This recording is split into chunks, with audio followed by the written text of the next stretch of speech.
Mr. President, this is an important debate. As we complete 80 years of the United Nations, it's a useful moment to reflect on how far the spirit of multilateralism and peaceful settlements of disputes as enshrined in the UN Charter has been realized. Also, what have been the impediments on the way? রাষ্ট্রসংঘে ঝড় তুললো ভারত। প্রত্যেকটি জায়গায় গিয়ে কাশ্মীর আমাদের, কাশ্মীর আমাদের, কাশ্মীর আমাদের, এই যে ফাটা রেকর্ড বাজানোর প্রবণতা পাকিস্তানের, তার বিপক্ষে আজকে ভারত যেরকম কাউন্টার স্ট্রাইক করলো, আমার মনে হয় মান সম্মান থাকলে পাকিস্তান এরপরে আর কখনো কাশ্মীর প্রসঙ্গ আন্তর্জাতিক ফোরামে আলোচনার বিষয়বস্তু হিসাবে চুজই করবে না। এই মাসটা ভারতের ক্ষেত্রেও কিন্তু অত্যন্ত চ্যালেঞ্জিং। আপনারা অনেকেই জানেন জাতিসংঘে এবার এই মাসে পার্টিকুলার জুলাইয়ে প্রেসিডেন্সির দায়িত্ব পেয়েছে পাকিস্তান। নন পার্মানেন্ট যারা মেম্বার তাদেরকে ঘুরিয়ে ফিরিয়ে প্রেসিডেন্সির দায়িত্ব দেওয়া হয়, আর জুলাই মাসে প্রেসিডেন্সির দায়িত্ব দেওয়া হয়েছে পাকিস্তানকে। এমনকি অত্যন্ত গুরুত্বপূর্ণ একাধিক কমিটি, যেমন ধরুন তালিবান স্যাংশন কমিটি এবং আরো গুরুত্বপূর্ণ কিছু কমিটির মাথায় কিন্তু পাকিস্তানকে বসিয়ে দিয়েছে রাষ্ট্রসংঘ। এবার রাষ্ট্রসংঘে এই পাকিস্তান যে এই অপরচুনিটিটাকে কাজে লাগাবে তা অনেকেই বুঝতে পেরেছিল, কিন্তু ভারতও এবার যেভাবে পাকিস্তানের মুখোশটা আন্তর্জাতিক সকল দেশের সামনে খুলে দিল, তা পাকিস্তানের অনেক দিন রাখতে হবে, মনে থাকবেও। সবকিছুই আলোচনা করবো আজকের এই ভিডিওতে। আপনারা দেখছেন দ্য ইন্ডিপেন্ডেন্ট নেটওয়ার্ক। যারা ভিডিওটি দেখছেন, রোজকার মতো একটাই অনুরোধ, চ্যানেলটিকে একটু সাবস্ক্রাইব করে দেবেন। দেখুন পাকিস্তানকে আজকে ভারত ঠিক কিভাবে ধুয়ে দিল। ইতিহাস থেকে বর্তমান, সময় থেকে সমাজ, দেশ থেকে বিদেশ, ইতিহাস শুধু বইতে নয়, দেখবেন ভিডিওতেও। এই নেটওয়ার্ক এখন অনেক বড়। আপনারা দেখছেন দ্য ইন্ডিপেন্ডেন্ট নেটওয়ার্ক। পাকিস্তান শুরু থেকেই রাষ্ট্রসংঘের প্রেসিডেন্সি এই পার্টিকুলার পদটাকে কাজে লাগানোর চেষ্টা করছে। তারা তাদের মতো রেজলিউশন ফর্ম করছে এবং আপনারা জানলে অবাক হবেন, আজকে এই প্রসঙ্গে ডিসকাশন কিন্তু খোদ পাকিস্তানই করতে চেয়েছিল। এবার পাকিস্তান ডিসকাশন করতে চেয়েছিল, ওপেন ডিবেট করতে চেয়েছিল, ভারতের কাছে খানিকটা ফ্রি হিটে স্টেপ আউট করে 6 মারার মতো, যে যখনই তুমি কাশ্মীর প্রসঙ্গ আন্তর্জাতিক ফোরামে নিয়ে আসবে, আমি তোমাকে ঠিক এইভাবেই রিপ্লাই দেবো, এইভাবেই ঠিক ধুয়ে দেবো বিশ্বের 190টা দেশের সামনে। আজকে পাকিস্তানকে ভারত যে কথাগুলো বলেছে, দেখুন প্রথমেই ভারত পাকিস্তানকে বলে দিয়েছে যে ক্রস বর্ডার টেরোরিজমের চ্যাম্পিয়ন, অন্তত পৃথিবীর একটা জায়গায় চ্যাম্পিয়ন পাকিস্তান হতে পারে। আমার মনে হয় আপনারাও এটা আমার সঙ্গে এগ্রি করবেন যে তারা বিশ্বকাপ জিততে না পারুক, এশিয়া কাপ জিততে না পারুক, ফুটবল, সাফ, হকি কোনো কিছুতে জিততে না পারুক, অন্তত ক্রস বর্ডার টেরোরিজমের, সন্ত্রাসবাদের জন্য কোনো ট্রফি যদি দেওয়া হতো, তাহলে পাকিস্তানকে নির্দ্বিধায় চ্যাম্পিয়ন ঘোষণা করা যেত। 3টে মূলত পয়েন্ট ভারতের পক্ষ থেকে বলা হয়েছে। ভারতের রিপ্রেজেন্টেটিভ যিনি ওখানে ছিলেন, তিনি আন্তর্জাতিক ফোরামের কাছে বলে দিয়েছেন।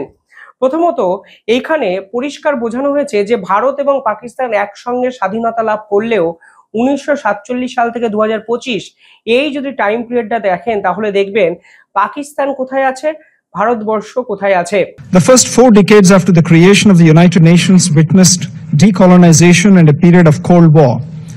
Conflicts were largely contained and managed. UN had a significant role in these efforts. In fact, in 1988, UN peacekeeping forces were awarded the Nobel Prize. The end of Cold War was followed by outbreak of a number of conflicts across continents. The nature of UN peacekeeping operations also started to change.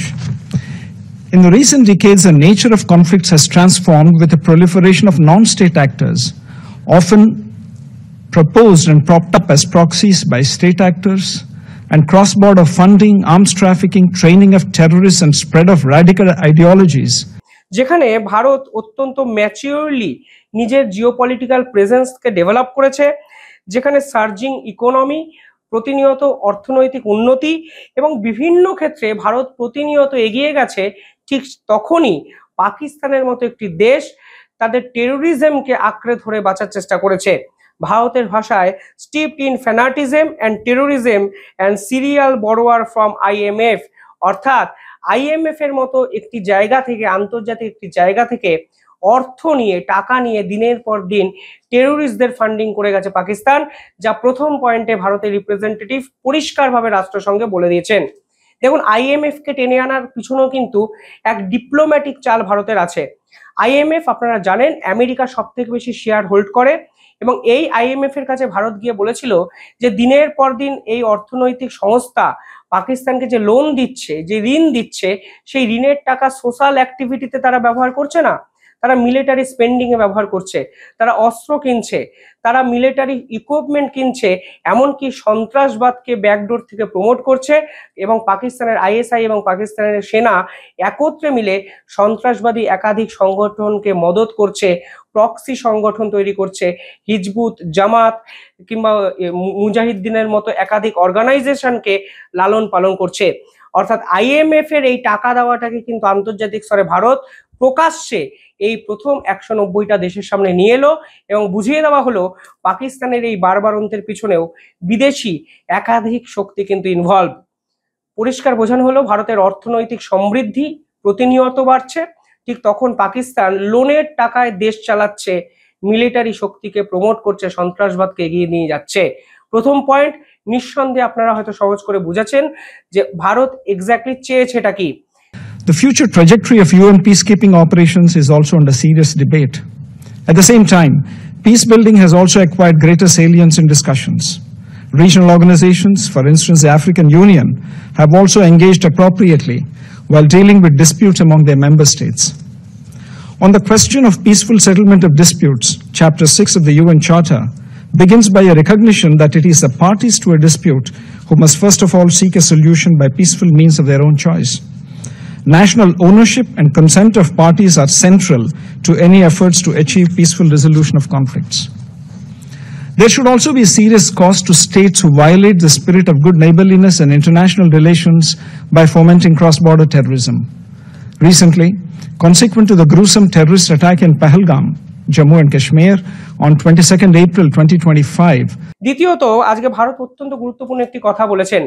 ভারতের পক্ষ থেকে বলা হয়েছে কোন রকম আন্তর্জাতিক শক্তিকে এই মুহূর্তে সন্ত্রাসবাদকে প্রশ্রয় দেওয়া উচিত নয়। এখানে ভারতের ভাষায় it is behaves the member of the council, international community, এবং ইন্টারন্যাশনাল কমিউনিটির কাছে ভারত আজকে আবেদন করেছে যে আজকে শুধুমাত্র সন্ত্রাসবাদ আজকে গোটা পৃথিবীতে সমস্ত জায়গায় ছড়িয়ে দেওয়ার চেষ্টা করছে একটি দেশ, তার নাম পাকিস্তান। আজকে ইন্টারন্যাশনাল কমিউনিটির কাছে আমরা আবেদন করছি দয়া করে পাকিস্তানকে সাপোর্ট করবেন না, কারণ পাকিস্তানকে সাপোর্ট করা মানে সন্ত্রাসবাদের প্রমোশন করা। আপনারা যখন এদের পাশে গিয়ে দাঁড়াচ্ছেন এরা বুকে জোর পেয়ে যাচ্ছে, এরা ভাবছে এই তো ওয়েস্টার্ন দেশগুলো আমাদের সঙ্গে আছে, আমরা সন্ত্রাসবাদকে খুল্লাম খুল্লা সাপোর্ট করি। যখনই আমরা এদেরকে অ্যাটাক করতে যাচ্ছি, শেষ করতে যাচ্ছি, তখনই আপনারা এমন কিছু কমেন্ট করে দিচ্ছেন, মনে হচ্ছে প্রত্যক্ষ বা পরোক্ষভাবে আপনারা সন্ত্রাসবাদকে সাপোর্ট করছেন, কারণ আপনারা খুল্লাম খুল্লা পাকিস্তানের হয়ে বিভিন্ন সময় কথা বলছেন। আজকে ইন্টারন্যাশনাল কমিউনিটি বুঝে গেছে ভারত আসলে পশ্চিমাদের এই চক্রান্ত ধরে ফেলেছে।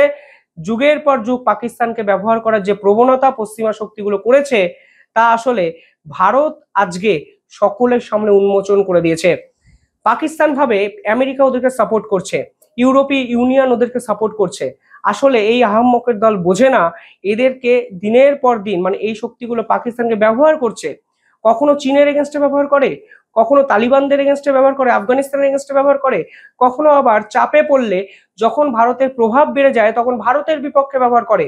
আপনারা যদি দেখেন কারেন্ট জিওপলিটিক্যাল সিনারিওটা, অন্তত এই পাকিস্তানকে কাজে লাগিয়ে ভারতকে চাপে রাখার চেষ্টা পশ্চিমা শক্তিগুলো করেছে, যা বর্তমান সময় তা আর করতে পারছে না। এর জন্য একাধিক স্যাংশন, একাধিক ব্যান করার প্রবণতা এবং একাধিক হুমকি হুঁশিয়ারি বিভিন্ন জায়গা থেকে আসছে। সব মিলিয়ে ইন্টারন্যাশনাল কমিউনিটির এই মুহূর্তে জাগরণ প্রয়োজন, যা পরিষ্কারভাবে ভারত বুঝিয়ে দিয়েছে। That led to the killing of 26 innocent tourists. And based on the Council statement of 25th April, where members of the Security Council underlined the need to hold perpetrators, organizers, financiers, and sponsors of this reprehensible act of terrorism accountable and bring them to justice, India launched Operation Sindoor, targeting terrorist camps in Pakistan and Pakistan-occupied Jammu and Kashmir, which was focused, measured, and non-escalatory in nature. On achieving its primary objectives, a cessation of military activities was directly concluded at the request of Pakistan. 3 নম্বর পয়েন্টটা অত্যন্ত interesting. আমার মনে হয় না এর পরে আর কোনো কথা সন্ত্রাসবাদী রাষ্ট্র পাকিস্তানের পক্ষ থেকে আসতে পারে বলে। ভারত বলেছে বারবার কাশ্মীরকে নিয়ে কান্নাকাটি করছেন কেন? পরিষ্কার ভাষায় ভারত বলেছে Jammu and Kashmir is a integral part of country and any attempt to question is sovereignty is unacceptable. অর্থাৎ জম্মু কাশ্মীর আমাদের, আপনারা কোথাও ভারতের সঙ্গে লড়তে পারছেন না আর রাষ্ট্রসংঘে গিয়ে ফের জম্মু কাশ্মীর নিয়ে কান্নাকাটি কিসের জন্য করছেন? জম্মু এবং কাশ্মীর ভারতবর্ষের অবিচ্ছেদ্য অংশ। যেই জম্মু কাশ্মীর নিয়ে প্রশ্ন করবে তাকেই ভারত পাল্টা দেবে। কোনোভাবেই এই প্রশ্ন মানা হবে না, আনএক্সেপ্টেবল। কোনোভাবে এই প্রশ্নকে প্রশ্রয় অবধি দেওয়া হবে না। কান্নাকাটি কি এরপর পাকিস্তানে বন্ধ হবে? আমার তো মনে হয় না বন্ধ হবে। দেখুন, রাষ্ট্রসংঘে পাকিস্তান এগুলো কেন বলে আমি একটু আপনাদের সহজভাবে বোঝানোর চেষ্টা করি। দেশের মানুষকে ইমোশনালি ড্রিভেন করার একটা চেষ্টা করে। আজকে পাকিস্তান সরকার সব দিক থেকে ব্যর্থ। ইকোনমিক্যাল ক্রাইসিস চরমে, মুদ্রাস্ফীতি চরমে, অর্থনৈতিক পরিকাঠামো নেই। দেশের মধ্যে বালুচিস্তান আন্দোলন কার্যত দুভাগ করে ফেলেছে পাকিস্তানকে। সিন্ধের মানুষরা রাষ্ট্রসংঘে চিঠি লিখেছে স্বাধীনতার জন্য। মানে অন্য একটি দিক থেকে আফগানিস্তান অ্যাটাক করছে, পাকিস্তানের তালিবান সরকারের বিপক্ষে আক্রমণ করছে। ইমরান খানের দল এই সরকার বিরোধী আক্রমণ করতে রাস্তায় নেমে গেছে। যে কোনো মুহূর্তে পাকিস্তানের ক্ষমতা চলে যাবে ফিল্ড মার্শাল আসিম মুনিরের হাতে। সব মিলিয়ে এত বিতর্ককে ঢাকতে শুধুমাত্র ভারত বিরোধিতা করে রাষ্ট্রসংঘের মতো জায়গায় তারা ফুটেজ পেতে চায় দেশের মানুষের কাছে হিরো হওয়ার জন্য। সিম্পলি একটি আবেগকে কাজে লাগানোর চেষ্টা করছে সরকার বাঁচানোর জন্য এই পাকিস্তানের সরকার, যা ভারত হতে দেবে না। কাশ্মীর নেওয়ার কথা তো অনেক পরের বিষয়, আগে নিজেদের দেশ দুটুকরো হওয়া বাঁচাতে পারবে কি পাকিস্তান? এই প্রশ্ন এখন আন্তর্জাতিক স্তরে সব থেকে বেশি উঠতে শুরু করেছে। আপনারা কিভাবে দেখছেন পুরো বিষয়টি কমেন্টে জানাবেন। ধন্যবাদ।